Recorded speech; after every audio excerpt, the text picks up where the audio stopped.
राधे राधे, हरे कृष्णा। आज बात करेंगे भगवत गीता में अध्याय 2 के 60वें श्लोक की, जो कि इस प्रकार है।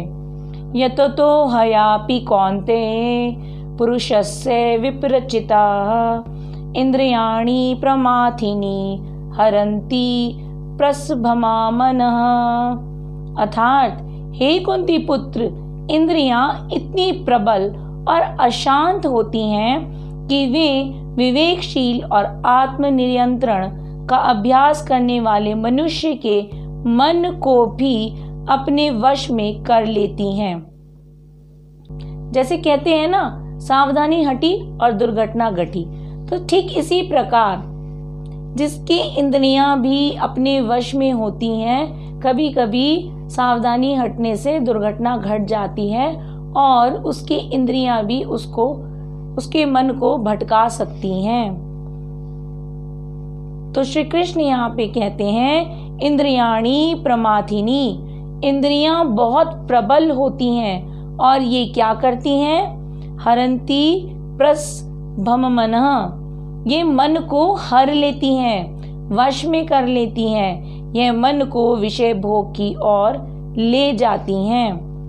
यततो हयापि कौन्ते पुरुषस्य विप्रचितः, जो लोग भक्ति का अभ्यास करते हैं, ये इंद्रियां तो उनके मन का भी हरण कर लेती हैं। तो साधारण मानव की तो कितनी हर लेती होंगी।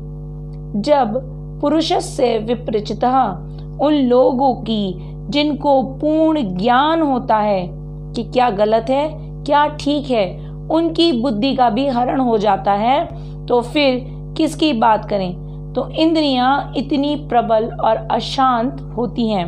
बहुत से महान तपस्वी जो भूतकाल में हुए, जैसे कि विश्वामित्र हम सब जानते हैं कि मेनका ने विश्वामित्र को विचलित कर दिया था और उनकी तपस्या भंग हो गई थी। तो ऐसे बहुत महामुनि हुए जिन्होंने वर्षों वर्षों तपस्या की, परंतु वह भी इंद्रियों के वशीभूत होकर भक्ति मार्ग से विचलित हो गए। अब प्रश्न आता है कि हमें क्या करना चाहिए कि इंद्रियां हमारे मन का हरण ना कर सकें। तो कृष्ण स्वयं कहते हैं कि कृष्ण में मन लगाओ। जो कृष्ण में मन लगा लेता है, उसका मन सभी विषय भोगों से स्वतः ही हट जाता है। मन को कृष्ण में लगाए बिना मनुष्य ऐसे भौतिक कार्य को बंद नहीं कर सकता। एक परम साधु तथा भक्त यमुनाचार्य जी, जो रामानुजाचार्य के शिष्य भी थे, वे कहते हैं, यदा विधि मम चेतः कृष्ण पदारविंदे नव नव रसाधाम न्यूहतामः स्तुमासीतः तत्विधि बात नारी संगमे स्मर्यमाने भवति मुखा विकारः सुष्टु निष्ठीवन्मचः। तो इसमें 4 लाइनें कही गई हैं। पहली, मेरा मन कृष्ण के चरणों में जो कमल के फूल के समान सुंदर हैं, उन पर लगा रहता है।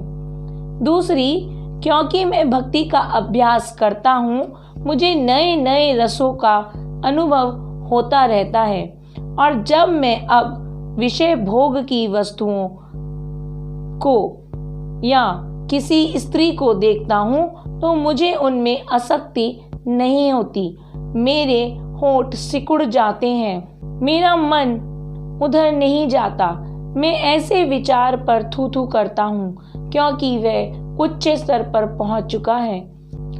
तो कृष्ण भावनामृत कितनी दिव्य सुंदर वस्तु है कि इसके प्रभाव से भौतिक भोग स्वतः ही निरस हो जाते हैं। यह वैसा ही है जैसे कोई भूखा मनुष्य प्रचुर मात्रा में पौष्टिकदायक भोजन करके भूख मिटा ले।